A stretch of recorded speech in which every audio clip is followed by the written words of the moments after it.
ajdodlari qahramon bo'lgani uchun diktatorlar Xorazmdan qo'rqqan. Stalin ertalab turib, Xorazm tinchmi degan atrofidagilarga. Qo'rqqan. Chunki u o'sha Jaloliddin Manguberdilarni, ularni ajdodlarini mazasini oshirib qo'yganligi esdan chiqmagan. Xorazm haqida tushuncha olmasdan ketasiz. Aleksandr Makedonskiy davridan keyingi yer yuzidagi eng yirik imperiya bu Xorazm shohlar imperiyasi.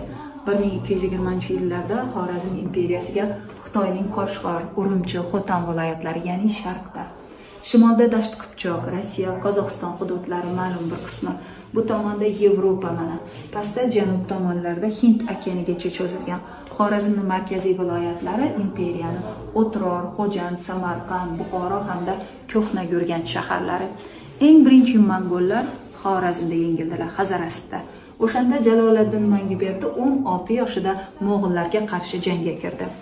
6 marotaba jang qildilar. Jaloliddin Manguberdining eng og'ir jangi Hindistonda Sind daryosining bo'yida bo'lgan.